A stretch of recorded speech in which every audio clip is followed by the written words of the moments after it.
My name is Jacob Orr. This is my University of Maryland University College persuasive speech on the Fisher House Foundation. How many people do you know that be willing to fight for you, take a bullet for you, or even die for you? I'll give you a minute and let you think about it.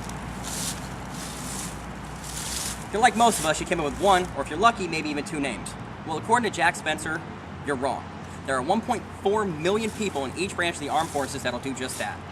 These men and women took an oath to serve their country and protect your rights. And I think we should aid them in their time of need.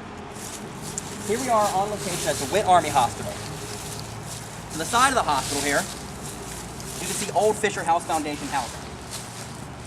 I say old Fisher House Foundation housing because new Fisher House Foundation housing is being constructed down the street by the new Fort Belvoir Medical Center. What is the Fisher House Foundation, you ask? Well, according to the Fisher House Foundation website, the Fisher House program is a unique private and public partnership that supports America's military in their time of need. The program recognizes the special sacrifices of our men and women in uniform and the hardships of military service by meeting a humanitarian need beyond that normally provided by the Department of Defense and Veteran Affairs. Because members of the military and their families are stationed worldwide and must also travel great distances for specialized medical care, Fisher House Foundation donates comfort homes built on the grounds of major military and medical VA medical centers. These homes enable family members to be close to the loved ones at the most stressful of times, during the hospitalization for an unexpected illness, disease, and/or injury. There is at least one Fisher House at every major military medical center to assist families in need and to ensure that they provided with the comforts of home in a supportive environment. Annually, the Fisher House program serves more than 12,000 families, and since 1990 to date, the Fisher House program has supplied over 3 million days of housing to wounded soldiers and their family. By law, there is no charge for any family to stay at a Fisher House operated by the Department of Veteran Affairs, and the Fisher House Foundation uses donations to reimburse the individual Fisher House operated by the Army, Navy, and Air Force. No family ever pays to stay at Fisher House Foundation housing. Let me repeat that. No family ever pays a dime to stay at Fisher House Foundation housing. Many people are reluctant to donate to charities due to a fear of misappropriated funds and misleading information. The main questions you should ask when selecting a charity to donate to are, where does the money go, and how much of the money actually goes towards the charitable cause?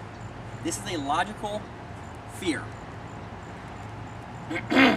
Many charities use misleading information and misappropriated funds to line their pockets, the pockets of associated companies, and the pockets of their CEOs. In 2009, three men, David Haran, Carlo Abanzio, and Paul Percival, ran three firms that raised more than $2 million in capital, but only donated $70,000 of that capital to the associated charities they were representing. These men were directors of the Yellow Partnership and two associated companies, MPH Direct and Strawberry Educational. This is atrocious. To think that these men preyed on the charitable goodwill of others to line their own pocketbooks. Simply to turn a profit, these men lied, cheated, and stole from the needy. And I'm not the only person who finds this an atrocious act. In fact, Ken Beasley, the official receiver for one of these organizations, stated, "These charity publishing scams play on people's goodwill. This is what makes this type of deception particularly insidious." The action of these three men only demonstrates that the fear of misappropriated funds is both rational and just when considering a charity. However, when it comes to the Fisher House Foundation, there is no need to worry about misappropriated funds. According to the Charity Navigator website, a website that researches charities and critiques their spending on everything from CEO salaries to audit finances to board meetings, the Fisher House Foundation received a rating of 69.65 out of a possible 70, making them one of the highest rated charities by that website.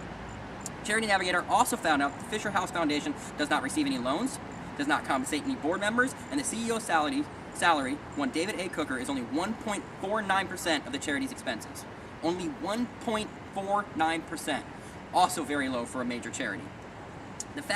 This fact is further corroborated by the Fisher House Foundation website, in which it is stated, in 2009, our administrations and fundraising expenses were only 3% of our total revenue. So now that we have established the Fisher House Foundation is indeed a reputable charity and one of the highest overall ranked charities by the Charity Navigator website, you may be asking yourself, why should I aid this charity? It has been well documented that having your family near you in times of high stress and even trauma can have positive psychological effects. Well, I can't think of anything more psychologically traumatizing and anything more stressful than receiving injuries and them getting injured and receiving treatment for those injuries on site. Can you?